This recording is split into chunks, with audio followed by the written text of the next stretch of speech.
Welcome everyone to the Hingham Historical Society and the Hingham Heritage Museum at Old Derby. My name is Deirdre Anderson and I have the pleasure to serve as the Executive Director of the Hingham Historical Society, and I welcome you all to our second History Maker program. And History Maker is a program we developed to honor living Hingham citizens who've made an important historic contribution to our town. And what a thrill for us today to welcome Violet Nystrom Villani. She will be interviewed by our board member, Eileen McIntyre, and it's just a joy to see such a full house.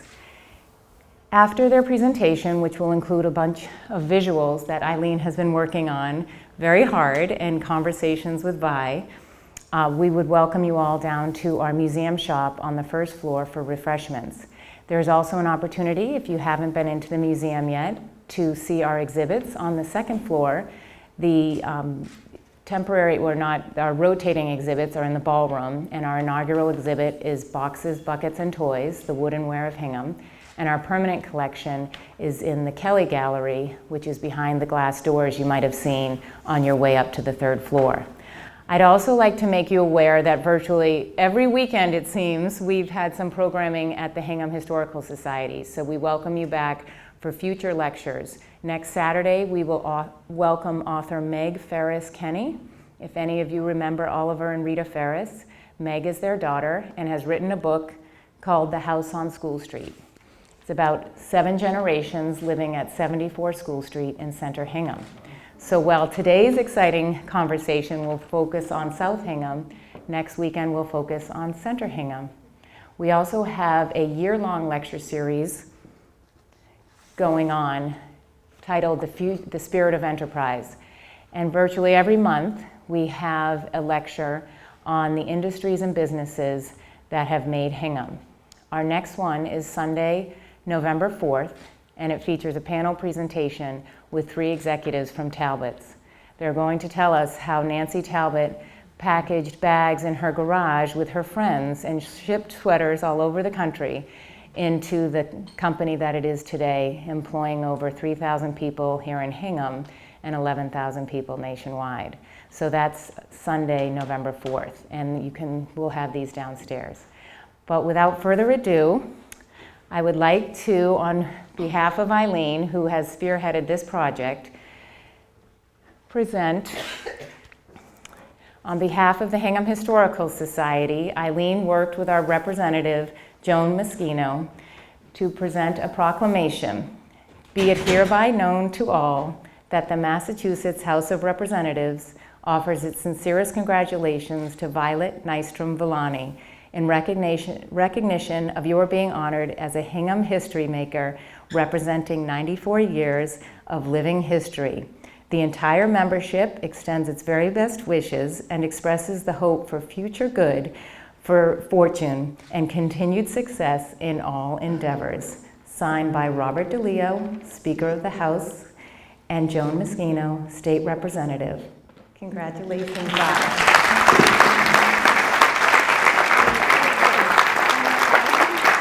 Thank you.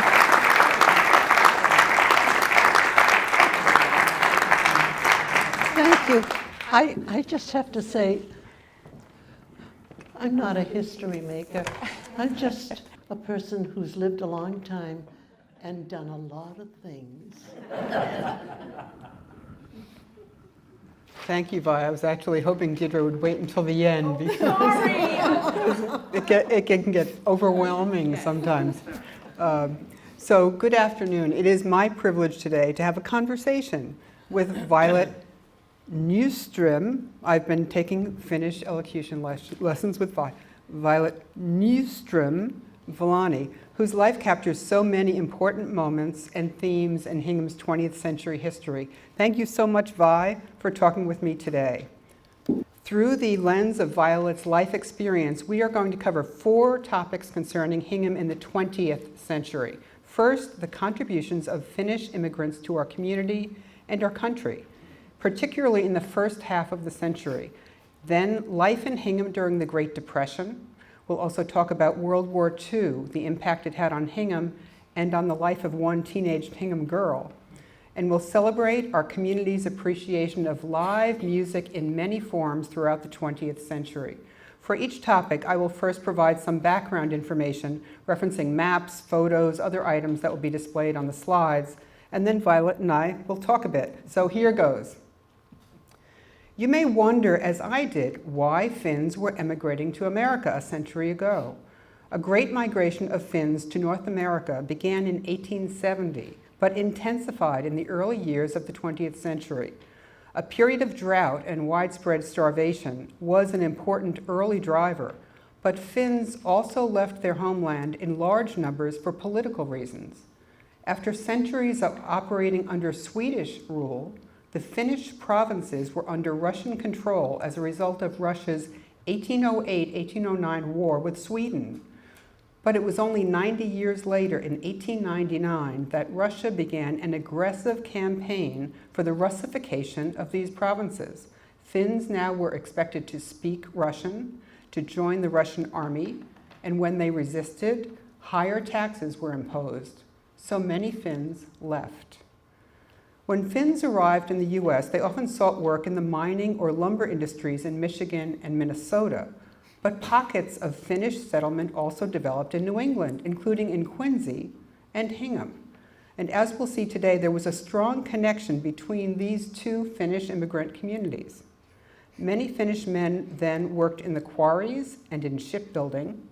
Others were carpenters in home construction, stitchers in the shoemaking industry, or dairymen. There were many Quincy quarries then, and on the left here is an iconic shot of one of the large quarries in Quincy. Quarrymen here in the early 20th century would have included Finns as well as immigrants from Italy, Sweden, and elsewhere. Some Finns became quarry owners themselves, and in the photo, sorry it's a little bit fuzzy, but the photo on the upper right, we see Carl Winquist, or Winquist, which is a name that some people in Hingham may know, who formed the Common Quarry Company with his partner Oscar Jeff in 1902. In 1923, Carl and his wife Helga would move to Hingham, where he would run a dairy. More on that a little bit later. We probably all recall the name Thomas Watson from the story about the invention of the telephone by Alexander Graham Bell. Remember, Mr. Watson, come here, I need you? Well, some of you may not know that after Watson left the telephone company, he founded the Four River Ship and Engine Building Company, initially along the Four River in East Braintree. The first customer was the US Navy, who ordered 2 torpedo boat destroyers in the late 1890s. By 1901, the yard had relocated and expanded at Quincy Point and was one of the largest shipyards in the US. One early customer of this Quincy shipyard was the Japanese Navy, which ordered 5 submarines for use in the Russo-Japanese War of 1904-1905. The gift shop here in the museum has an interesting history of the Four River Shipyard written by Wayne Miller, whose wife, Ellen, is very involved with the Historical Society here. Great book, I found it very useful. Finnish, as well as other recent immigrants living in both Quincy and Hingham, worked in the Four River Shipyard in the early to mid 20th century. Now let's meet 2 Finnish immigrants who are key to the stories we will hear today. These are Violet's parents, August Nystrom and Ellen Rinna, in photographs taken before they each left Finland. August is shown with the trumpet he played then. He also was a singer, and at the time, I understand, had thoughts of a career in music. Ellen had been working as a servant since age 12, after her father died and her mother remarried. She also enjoyed singing, which may be how she and August met, in Helsinki. She traveled to the US in 1913, and August followed her in 1914. Ellen and August married in New York City just a month after August arrived. Ocean travel was a brave undertaking for these two 20-somethings in 1913 and 1914. First of all, the trip took almost 6 days, and they were almost certainly traveling in third class. But let's also quickly look at the history associated with the ships on which they traversed the Atlantic. First, Ellen. So the Olympic, a White Star Line ocean liner, was the first of 3 sister ships and had its maiden voyage in 1911. Less than a year later, in April of 1912, the second sister ship, the Titanic, was launched. As we all know, the Titanic would hit an iceberg and sink with considerable loss of life. So the Olympic was taken out of service twice for critical safety improvements, first adding more lifeboats, and secondly, improving below-deck engineering. Only a few months after this work was completed in 1913, Ellen boarded the Olympic to travel to New York. I don't think I could have done that. August crossed the Atlantic on the Cunard Line's ocean liner, the Lusitania. Yes, that Lusitania. War was already brewing when he boarded ship in April of 1914, and just 4 months later, Great Britain would declare war with Germany. In May of 1915, less than a year later, the Lusitania would be torpedoed by a German U-boat as it approached Liverpool. The ship was then carrying munitions as well as passenger luggage in the cargo hold, which may have caused the fatal secondary explosion, and more than 1,100 of the almost 2,000 passengers and crew died. After a short time in New York, the intrepid young couple moved to Massachusetts and settled in the Finnish immigrant community in West Quincy, where August found work as a carpenter in home construction. The couple also sang together in a local chorus and acquired an upright piano. Their first apartment was at 41 Nelson Street, and we'll look at this map in a second, which is where they lived when a daughter, Solveig, was born in 1915. Sadly, this daughter would die of pneumonia at age 6 years old. There were no antibiotic treatments then. This was several years before the discovery and then development of penicillin. But let's look at this map for a minute and focus on a few streets which you will hear more about on the next several slides. Thank you. So if you see this curved street here, this is Swami Road. And if you go over here and go down, this is Nelson Street, where Vi's parents first lived. And then if you turn here, that's Arthur Street. And that's where Vi lived, right at this corner here, when she was born. We'll talk about that in a second. While we're on the map, I just want you to follow Center Street. And over here is Albertina Street, which will come up a little bit later. But just think of this whole community, really, as the Finnish community, very largely Finnish immigrants living here. So in that building on Arthur Street, number 63 is where Violet was born in 1924. And by the way, I took that picture just a few weeks ago, so the building is still standing. Vi tells me that her family lived on the ground floor and that there was a store of some kind on the Nelson Street side, which is what you're seeing to the left of that corner building. So it's still there today. There's one, I mentioned Albertina Street, so we'll get to that in a second. Next slide. This is not an eye test, but it is a page from the 1930 census records, the one for Nelson Street in West Quincy, where Vi and her family were still living then. And the column that I will point to here.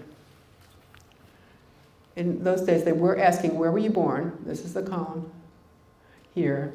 That column indicates that a large majority of the people on Arthur Street were of Finnish background, about half of the entries. There are also a few Swedish, Norwegian, and Italian immigrant households.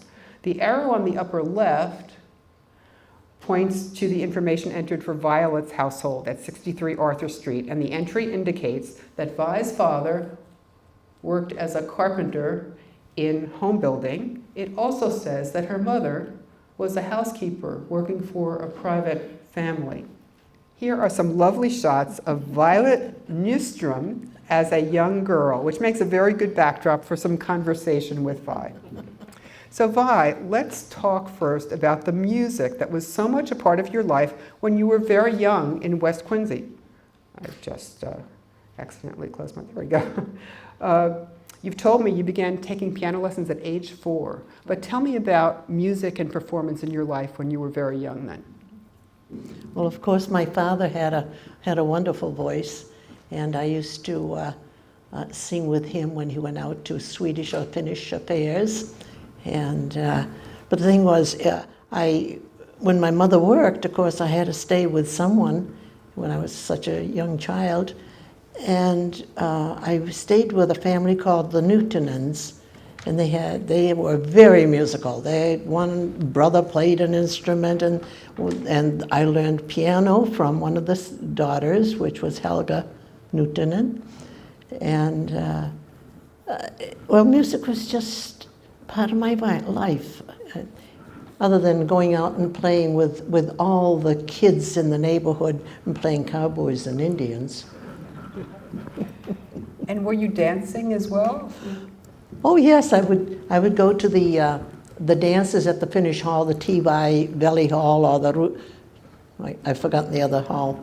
We had halls, we had saunas, we had everything up there. But yes, we learned to do the waltz, the schottische, the hambo, there's another Scandinavian dance. Anyone remember it? but we just enjoyed life. And in fact, that must have been a very joyful time, but life was about to change. So hopefully music lifted some spirits in the hard times that arrived as the 1930s began. The stock market crash began on October 29, 1929, a date which came to be called Black Thursday. And when the Great Depression was at its worst in Massachusetts in 1934, about a quarter of the workforce was without a paying job, many for a year or more at that point. Many textile and shoe factories had closed, and the impact spread quickly through other industries. There was now no demand for new homes, and August Nystrom lost his job in 1932. But when August heard of a parcel of land in Hingham, perhaps from some Finnish friends who lived here, he cashed in a life insurance policy to buy it. He then built a modest 3-room bungalow with a 2-seater outhouse and a well with a hand pump out in the back. Well, President Roosevelt's New Deal included the Works Progress Administration, and the WPA established 3 work projects in Hingham. Vi's father, August, became a WPA carpenter working on a refurbishment project at the Naval Ammunition Depot that had existed since World War I. As many of you know, this depot was in the area that is now Bear Cove Park along the Back River. Vi, what do you recall about your family life during the Depression years you were living in Hingham? Well, I was so young when we first got here. I survived as a kiddo, climbing trees and singing my music. I wasn't too well aware of it until I got a little older. And my mother worked as a housekeeper, and when I was going to school, I found that some of my classmates lived in those houses. So there became a pretty hefty class distinction between me and some of my classmates. When I was in the 4th grade, am I going ahead? When I was in the 4th grade, I got a solo to sing in one of the programs. That established me. It gave me something I had. Now, I believe you also had a vegetable garden out in the back? Oh, yes. Yes, my father had a vegetable garden, and we had chickens, and he used to bring the eggs to Quincy to sell to the Finnish people in Quincy. And we had a dog named Musu, whom my father taught. If a chicken got out of the fencing area, that dog chased the chicken, held it down gently, and my father would go over and get the chicken and put it back in the fence. So, and I climbed trees, and the vegetable garden, well, that kept us going, believe me. Well, that's lovely. I hadn't heard the story about the trained dog. That's great. So, Sorry. the Depression was still raging as 1935 approached, but the people of Hingham were determined to come together for a celebration in honor of the town's 300th anniversary. The extent of this multi-event, multi-day tercentenary observation is only hinted at in the handful of photos shown on this and the next slide. There are many more images of this celebration in the Hingham Historical Society's digital archives. Violet, then a 10-year-old student in Hingham, joined some classmates in part of the tercentenary pageant, which took place at what was called Pageant Field in Hewitt's Cove. This is where the World War II Hingham Shipyard would be built several years later. Violet, how wonderful that you saved your tercentenary pageant costume and have now donated it to the Hingham Historical Society. I never threw anything away. And for your My participation program, in the yes. pageant, you also received a commemorative program that you saved. A That's lot lovely. of familiar names in there. Now, I don't know if we have them out, but I know the Historical Society has a number of programs. But if you choose to see, and music, all kinds of things, invitations, tickets, it's amazing what they have in the archive here. Okay. So what do you recall, Vi, about the specific job that your group of children had in the pageant? I don't remember anything except we were at the top of the hill. I think you saw the hill that we had to, and all I remember is running down the hill and screaming and yelling. That's all I remember of it. Okay, learning to project so that you could be on stage in the future. Okay, now we can go. Okay, so now we're going to shed some light on Hingham's 20th century Finnville community. First of all, where was it? And I'll take the pointer. So this happens to be on the left, first of all, look at the map on the left. This happens to be a map from 2009, but Finnville is clearly labeled. And it's really this stretch of Cushing Street between Ward and Whiting that was the heart of Finnville. There were some Finns also living over here on Ward Street, some on Gardner Street where Vi lived, so a smattering a little bit on Whiting and I think some on Derby, but really there was heavy concentration of Finns along here.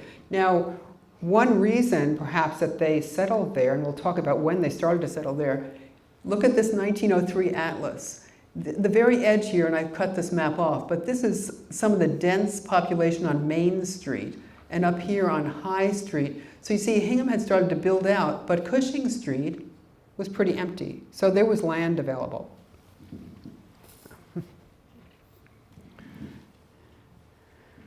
So Finnville began as a community quite early in the 20th century, as documented in a book called Not All Is Changed, A Life History of Hingham, which is available in our museum shop here. This text conjures up an image of what life must have been like in the fairly rugged Finnville neighborhood before 1920. Listen to this. They made their community in the woods along Cushing Street. Like other immigrant groups, they came where the work was, and the work was at Plymouth Quarries on Whiting Street. As many of you know, there were quite a number of quarries around that area. There was a seam of a certain kind of granite that ran through there. I was also intrigued by the following excerpts from this book. In 1911, the Finns bought a few acres on Cushing Street at $35 an acre. And I have a theory about that land that we'll talk about in a couple of slides. They build cabins like modern pioneers. This really sounds like a pretty rugged life. This is again before 1920.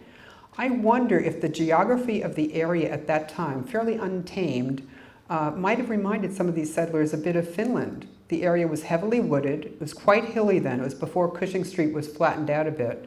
And there was fresh water meandering through this part of South Hingham as there is today. The Plymouth and Eel Rivers and Cushing Pond not too far away. Again, an eye test, sorry about this. By 1940, Cushing Street had filled out quite a bit thanks to the influx of Finnish immigrants and their now growing households. And this page of data shows a portion of Cushing Street as it appears in the 1940 census. This column here, again, asking where were you born, is very heavily Finnish. In fact, all but one head of household listed here is Finnish born, and the one born in Ohio has a Finnish immigrant wife. Also of note in this column, where people were working, it's almost entirely shipbuilding. And in those days, that was the Four River Shipyard.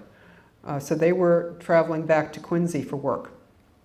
The shipyard was then owned by Bethlehem Steel, which had acquired it from Thomas Watson in 1913. Next slide.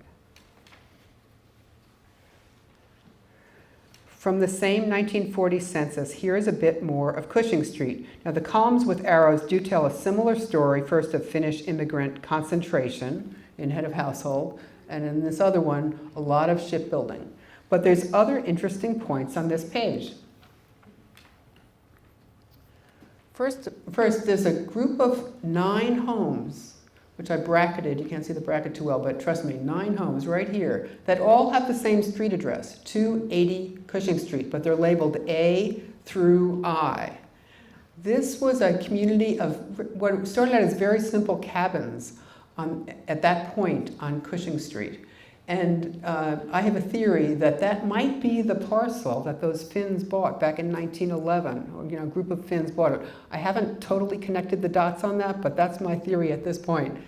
One of the names here is interesting. Carl Headland is the name of this head of household here. I don't know if Bob made it. He's a busy mayor of Weymouth. But this is a relative of Bob Headland, and if I've got the genealogy correct, it's his first cousin once removed. It's his dad's first cousin. Bob's grandfather settled in Quincy, but his brother quickly moved to Hingham, and it's the descendants of the grandfather's brother who were living in Hingham. Bob's family was back on Swami Road in West Quincy, and that's where Bob Headland was born. He is very proud of his Finnish ancestry, and I know he was going to try and come today, but I'm going to share this with him.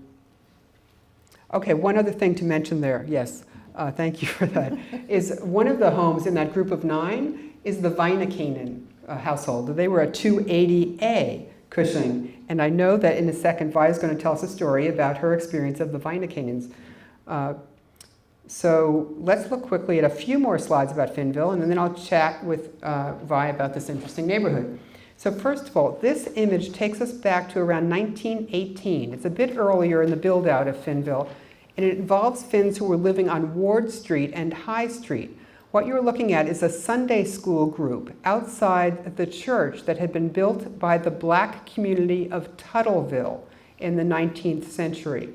Now, a portion of Ward Street, I know some of you here know about Tuttleville, a portion of Ward Street near High Street was then a largely black community with many residents employed in shoe and boot making.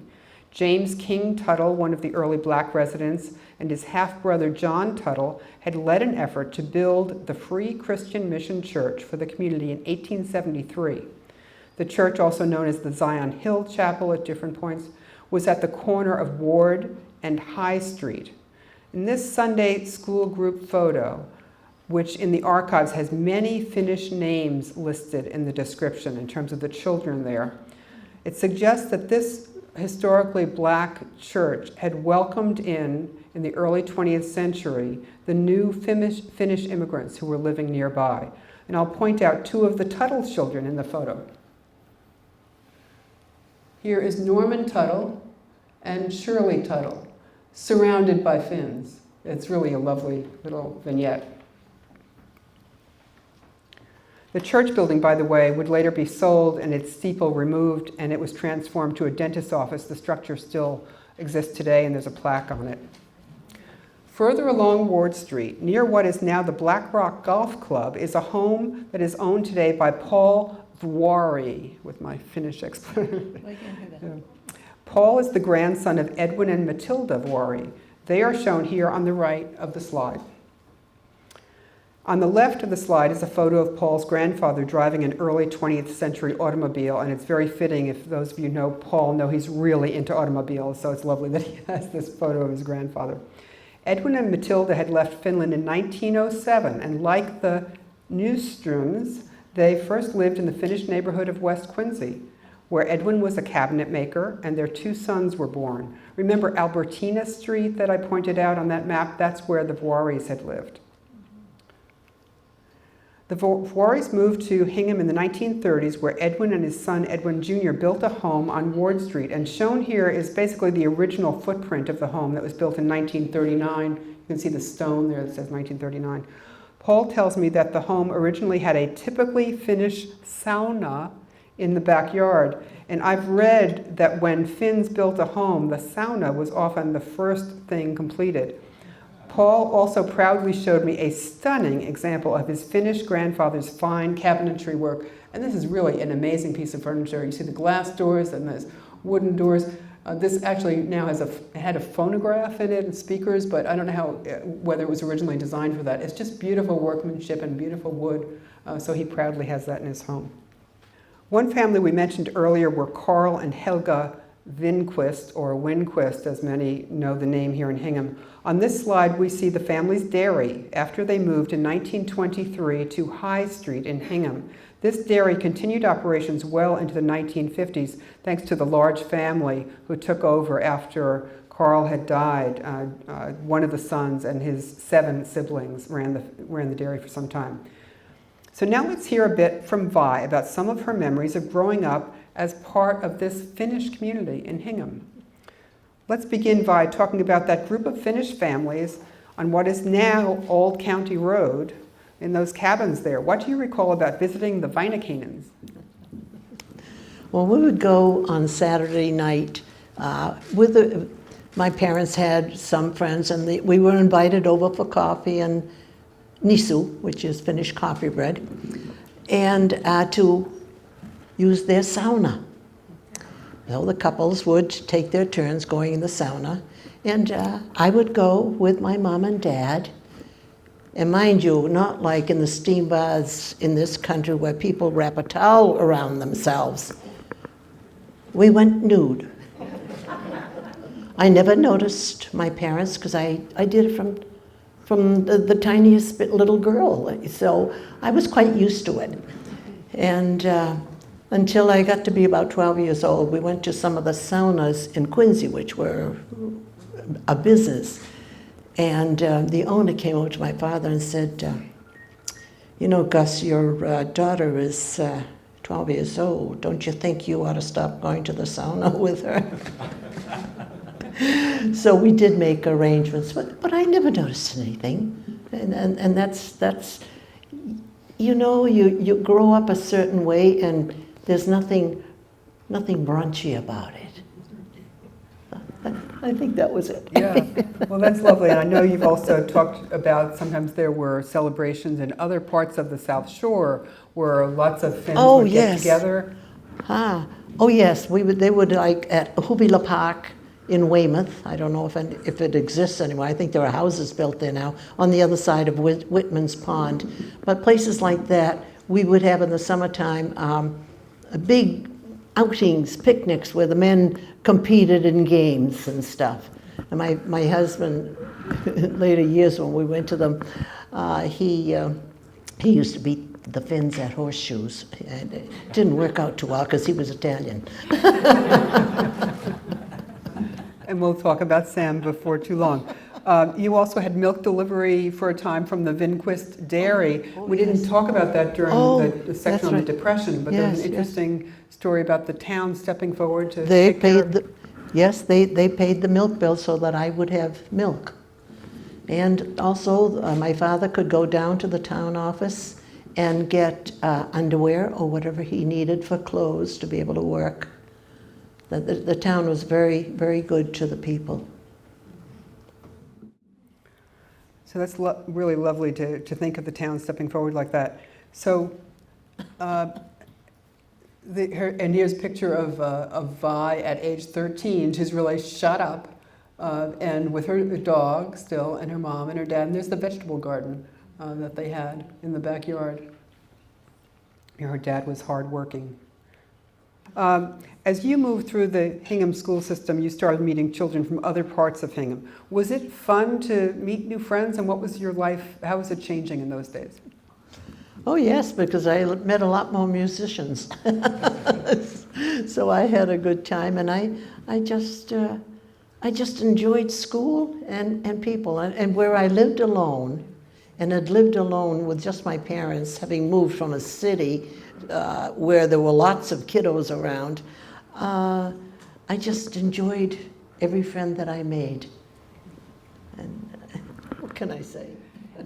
And you were formerly singing in some choirs and youth choruses? Oh yes, as I was in the children's choir at the White Church. They called it the White Church. We don't anymore.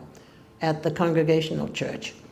And when I was about, and also I went to the First Baptist Church on Sunday evenings where they had youth meetings. When I was 12 years old, I have to tell you, is it okay? When I was 12 years old, they asked me in the Congregational Church to sing Schubert's Ave Maria at their Christmas service, which I did. A few days later, she sang a Catholic song in our church. Well, you know, as an adult, I was singing in Protestant churches as a soloist after I got married. But I would go to church. I was at this point a Catholic. And I went up to the director at the Resurrection Church and said, I would love to sing Midnight Mass with you, because Midnight Masses are a beautiful service. And he heard me sing and he said, would you sing O Holy Night at our service? I said, I'd love to. So the next week I went to the rehearsal. He came over to me and he said, I'm afraid you can't sing it. Someone is complaining because you sing in Protestant churches. Now, I attended Mass faithfully. I went to the Protestant church and they paid me. I made some money. So I think times have changed. We have become very much more ecumenical, thank goodness, that each religion relates to the other. Yeah, I think that's true. So is the next slide? Okay, so here in 1940, you see the Nystrom family, and they are at the same address, and you see that Vi's father is still working as a carpenter at the WPA, so he's still 1940, still has that Depression-era job. And next slide. So things are about to change. News traveled slower in 1941. I'm not sure if Vi had a full understanding of what had happened that Sunday at Pearl Harbor when she headed for school the next day as a high school senior, Monday morning, December 8th. What happened? We were all called into the auditorium. They turned on the radio, and we heard Franklin Delano Roosevelt say, yesterday, December 7th, 1941, a date which will live in infamy. Thank you, Frank. So, in April of 1942, next slide, August is working at the Four River Shipyard now, and he registered for the draft as he was required. He was then 50. He did not get called up, most likely though because of the importance of his work at the shipyard, which was quickly churning out ships. Some of Violet's classmates and her Finnville neighbors would enlist ahead of high school graduation though.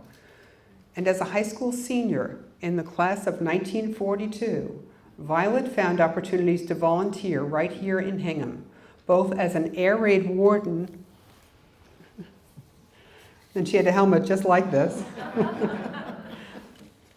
and as a USO hostess. So I know there were some blackout rules. What was your job as air raid warden? Do you recall anything about that?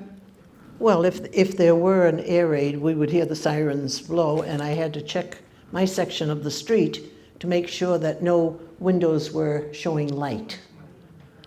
But fortunately, I never had to do it. We were very lucky. Yeah. And you were a USO hostess, so you're a high school senior. What did that entail? Well, we were selected. Someone came to the school and picked certain students, and we became USO hostesses.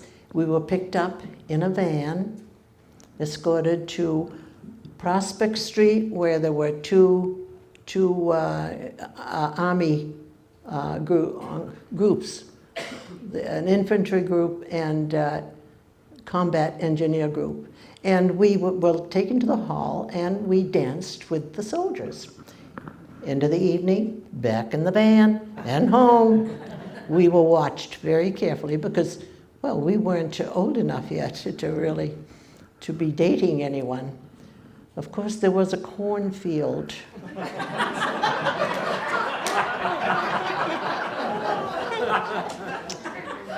That the boys learned how to creep through, sneak through, to go to any girl's house that was close by. And there was a gas station on the corner, Army gas station on the corner of Whiting and Gardner Street. So going from Prospect Street to get their gas, they would be going by my house, and they learned about how good my mother made coffee. We had more coffee drinkers coming over. They didn't come over to see me, they came over to get my mother's coffee. Now, there's a home shown in the upper left-hand corner that'll be familiar with people who drive on Main Street. And there were some USO dances there as well? Oh, yes. And of course, there were not just the boys from Camp Hingham. There were service people from other countries landing. There were some English sailors, I think they were. And I was talking with one of them. Couldn't understand him at all. I had the worst time. But we danced well. We danced well. Now, you mentioned that camp on Prospect Street and some dances you went to there. Mm-hmm. Did you meet someone there? Yes. Someone who learned to go through the cornfield. No, he really didn't. But I would meet him all the time and enjoyed so much dancing. It was Sam Villani from New York. And when he was transferred to Fort Devens from Hingham, we got married. We're getting just a little ahead of ourselves, but what was there a dance that Sam taught you? I thought you knew all the dances, but was there one he taught you? Oh no, he taught me how to jitterbug. I mean, that turned me on, really. So with all of this war as backdrop, it's really kind of innocent to see this next slide, which is the page from Vi's high school yearbook. Not Actually, mine. it's Somebody else's It's a book. friend's, yeah. So you Because I've written on you had that. autographed it to your Yes. friend. So it's wonderful to see that this little Violet who had danced and sung with her dad at the Finnish and Swedish festivals has now taken advantage of every opportunity to hone her craft in singing, playing the piano, and in acting. Really of a full preparation for what many of us know Vi for over the years. So wonderful to see that. And there's kind of an innocence about it too when you think about all this war surrounding this time. Now what does Winkie mean, Vi? I don't know, I just had a habit of winking. So that I became guess. your nickname among your friends. I And did it too when you much. signed that autograph to your friend, you actually signed it Winkie. So I guess that was your nickname. We can go to the next slide. So you mentioned that Sam proposed when he got to Fort Devens. He missed you, I guess. And so it's just a year later, 1943. He's still a young woman here. And this is the chapel at Fort Devens. It's a postcard version of it, so it's really lovely. Where you got married to Sam. And I love this picture of Vi and Sam. The style that women had in the 1940s, someone was asking Vi today how long it took to do your hair. Well, I had a lot of hair, so once I fixed it, it stayed. But we had to have gloves, and you had to have a hat. I had a very light little thing on my head. I didn't like hats. Now, as a newly married couple, you lived in married couple housing at Fort Devens, but you didn't have much time together before Sam moved to a base in New Jersey later that year to prepare for his deployment. Sam Villani's 204th Engineer Combat Battalion. We have this plaque that Vi showed me. That's how I knew exactly the number, 204th Engineer Combat Battalion, First Sergeant Samuel A. Villani. They departed from New York on January 2nd, 1944. Interesting, they were on the Queen Elizabeth, which was another ocean liner that was used for troop transport. Obviously, this is not Sam's unit here. This is probably British or Australian troops in this particular vintage photo. But that's the way he got over initially to Scotland, where they would train for the D-Day invasion. So with Sam overseas, Violet Nystrom Villani now had moved back with her parents in Hingham. What did you then decide to do? Well, he wasn't around. I was going to be lonely. I had to be busy. So he didn't want me to work. This was one of the things he said when we got married. I don't want you to have to work. I'll take care of you. But he sent money to me every month from his salary. But I had to do something. And a neighbor on my street said, would you like to work down the shipyard? I said, anywhere. Though they offered me a job in an office, I said, nothing doing. I don't want to sit at a desk all day. So an opening came for on the swing shift from 3 to 7, which takes care of evening hours, as a push-button crane operator. Now, this is rather interesting. It was a huge section of the shipyard, and there were railing track on either side of the building. Then there was a track going across, which moved back and forth on these first tracks. And from that track, a cable came down with 6 buttons on it, which I controlled.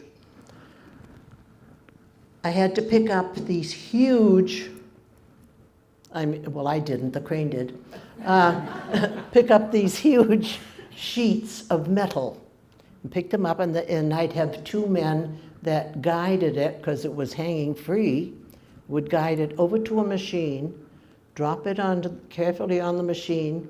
It would a big punch, and it would put an overlap on the edge of the sheet of steel, so that when they were on the ship side of the ship, it was absolutely smooth.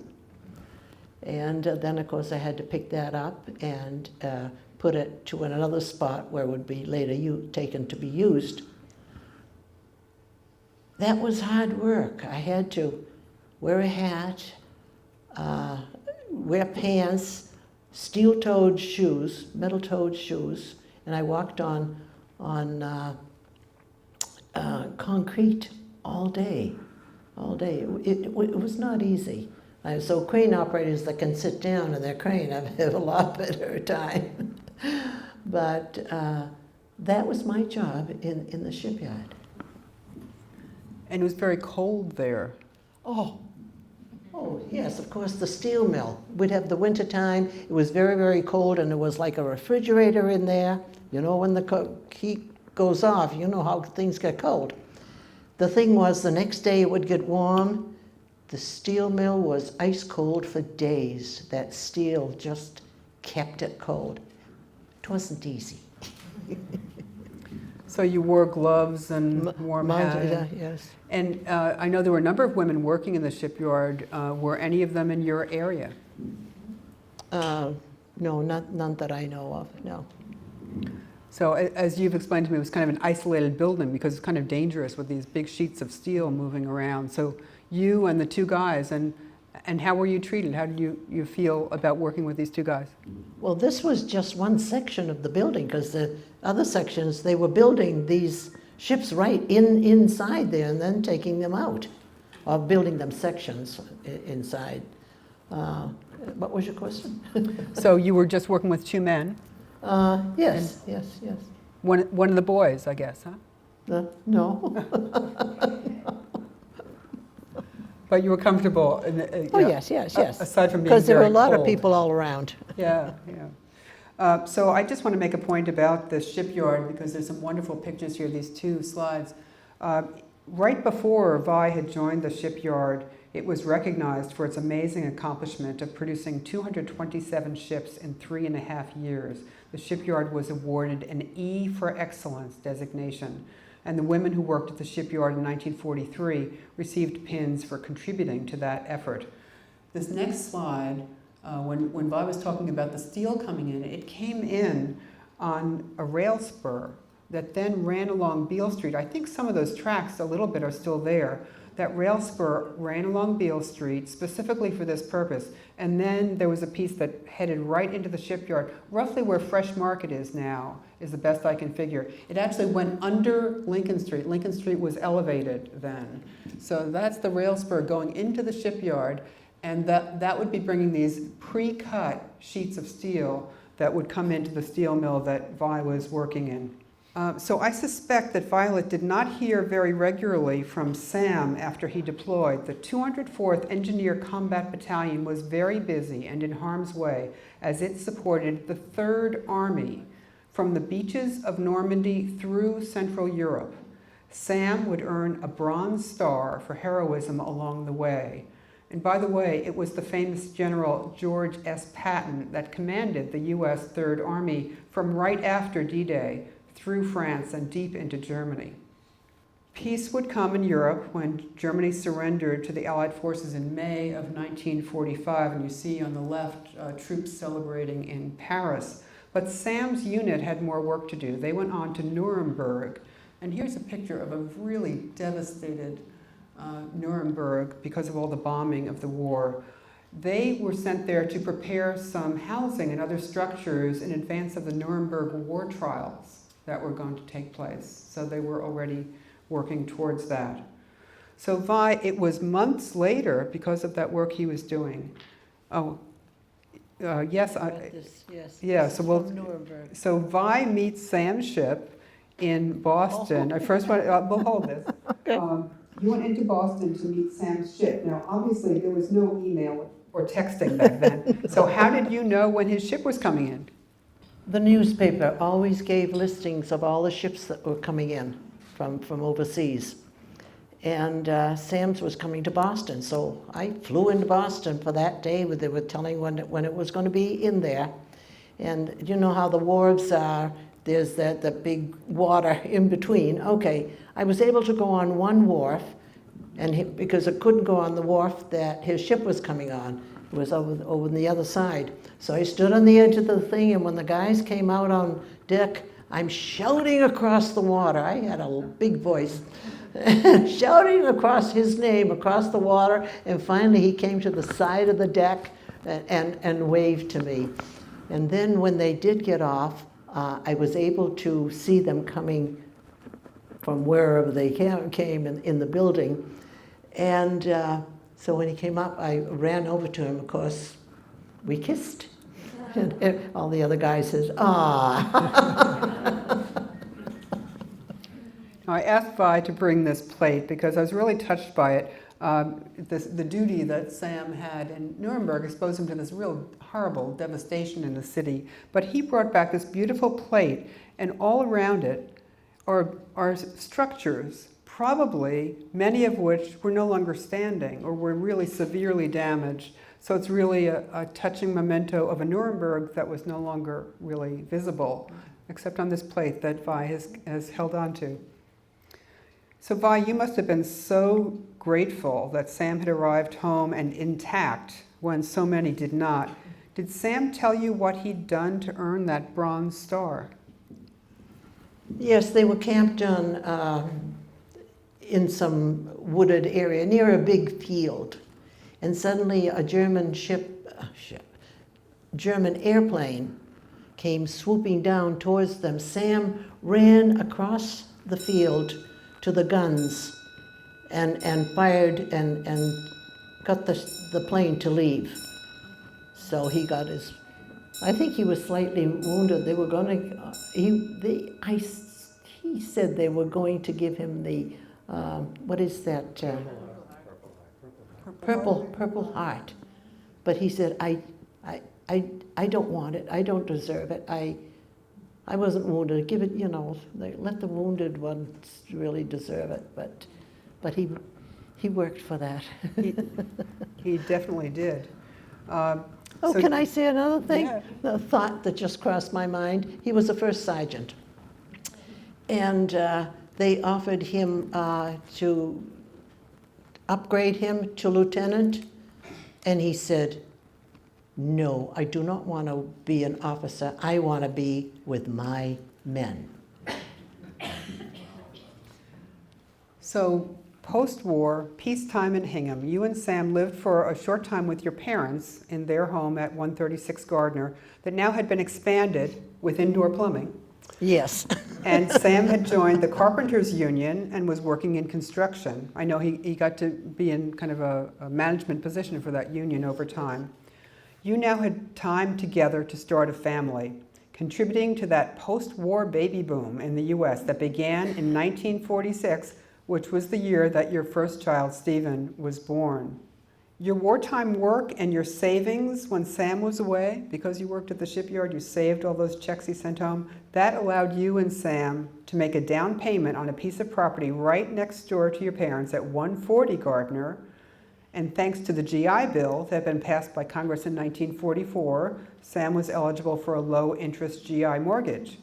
Your dad helped Sam get the foundation finished for the house, and when August died suddenly, Sam's friends in construction helped get the initial footprint of your new home built, which is the part on the right was the initial footprint of the home. So you're now settled in as a family, growing your family. But as you settled into your new home, I know Sam loved one of his mother's Italian recipes, and he proceeded to cook it for you. Tell me about that. Well, yes, he did a nice job. He made spaghetti and meatballs. And my being Finnish, I didn't know how to cook any Italian food. And it was delicious. But what a mess he made. So I said, if I've got to clean up this mess, I'm going to learn how to cook the meal. And I learned. So he didn't have to do it anymore. So your home very quickly had become a 3-generation home because after your dad died, your mother, Ellen, came and lived with you. More Villani children arrived, and you and Sam would expand your home after your 4th child, Sam Jr. or Tony, was born. So as Violet raised her children, she also found time to contribute to the many forms of live music that made homes and communities hum through so much of the 20th century. Vi joined the Hingham Civic Chorus, as well as other groups, after the war. In its early years, the chorus often performed with the Hingham Civic Orchestra, another post-World War II community organization devoted to live music performance. We have some posters here on the table of orchestral performances for children, where Vi was featured as the narrator. This orchestra, the Hingham Civic Orchestra, built on a tradition going back to the Hingham Community Band that had been founded in the first decade of the 20th century. I encourage you to stop in the Kelly Gallery on the 2nd floor if you haven't been there. There's this wonderful bass drum from that early 20th century band. It says Hingham Community Band on the side. The Hingham Civic Orchestra evolved, and in its current form is the all-professional Atlantic Symphony Orchestra, which began its current season just last night with a performance. Now, the Hingham Chorus that you joined in the 1940s after the war also had some pre-World War II roots. Tell us about that. Yes, in the tercentenary they had a chorus, of course. And those people enjoyed singing together so much they formed the Hingham Civic Chorus. And they did perform for a number of years until the war came along and they disbanded. Then after the war in 1948, they decided to start up again. And it wasn't long before, I think the second year, that a lot of the people wanted to perform, and many people loved Gilbert and Sullivan. So we went to doing a concert in the fall and a Gilbert and Sullivan in the springtime. Of course, there were some people that loved to sing the Gilbert and Sullivan but wouldn't get up on stage and act. So we had a pit chorus. We had an orchestra and a group of about 10 to 12 people that sang all the choral numbers with the people on stage. What more can you ask for? Go to the next slide. So that Hingham Civic Chorus then went on to become a musical theater organization beyond Gilbert and Sullivan. And Violet would not only sing, but act with a decades-long run of leading lady roles for Hingham Civic Music Theater and other community theater groups on the South Shore. And this is a publicity still from when she was in The King and I with the Old Colony Theater. So Vi, you have given audiences such joy over the decades. I know it's a lot of work, though. What draws you to the stage? The fact that when I go out on stage, it's not me. I was always very nervous, and I stood out in the wings, never talked to anyone. They probably thought I was a snob, but I was so nervous, I couldn't talk to anybody. And as soon as I stepped on that stage, that character was using my body, and I swear my being stood in the wings. And I decided that I would never want to play a criminal, a killer, or an insane person, because I always got so into the role. I loved the acting. And I just think I love being somebody else other than me. I think that's the bottom line. Well, you told me you also were inspired when you were a very young girl on a trip to New York with your dad. Oh yes, when we were singing various places throughout New England, it was Finnish places. My dad got an offer to go to New York to sing. And I says, oh no, I'm not going to New York. That's a long ride, and that was before radios in the cars. So my father says, well, tell you what, if you do this with me, I'll take you to Radio City Music Hall. I was thrilled about that, and I saw my first musical. And when I saw that musical, I said, that's what I'm going to be. I'm going to be an actress and a singer. So we can, okay. In addition to your leading lady singing roles, you've been stage director of many shows. We've got a bunch of posters here, quite a number of shows. Do you have a favorite role or show, either that you've acted and sung in or that you've directed? Well, I love them all, but I think Kate in Kiss Me, Kate, Anna in The King and I, in which you, my youngest son, was my son in one of the productions. And there's another one I've forgotten now. There was a third one I liked very much, plus Naughty Marietta. I can't remember the third one. So you told us how you dreamed of being a star from that moment with your dad in New York. But I have to say, you've certainly found your calling by bringing a bit of Broadway to Hingham and other communities of the South Shore. You were so rightfully honored for decades of wonderful performances and behind-the-scenes work by the Hingham Civic Music Theater at their 70th anniversary gala just in September. So brava! And how delightful today that your 4 children and some of the extended Villani family are here to appreciate their mom and their grandmother. We know that Sam Sr. is here in spirit very much as well. We would like to thank all of the extended Villani family for continuing to share Violet with Hingham and the South Shore community. On behalf of the Hingham Historical Society, it is my great pleasure. Can we Just advance the slide one. If you missed that on the way in. You family members have to get a shot of that with your mom on your way out. It's my great pleasure to honor you today, Violet, as a Hingham history maker. And now I think Deirdre has something to close. Well, thanks, but thank you so much, Violet and Eileen. That was fabulous.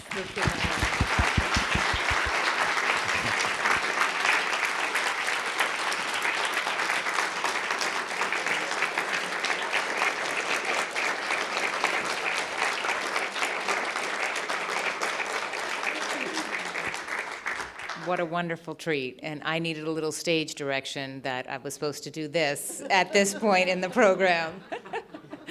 But are you open to taking some questions? Yes. Yeah, sure. If there are questions in the audience, I think we share the microphone back and forth.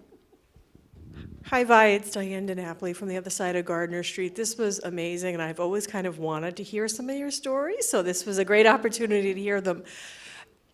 I found your stories of obviously being a woman just amazing how it might have changed from me. Sorry, I'm from New York, so I talk very fast, but I will slow down. Can you just tell me sort of your history and how it's changed being a woman back? Obviously, when your husband told you he didn't want you to work, but you did work. I was curious how he felt and just how you see it's changed for women. Thank you.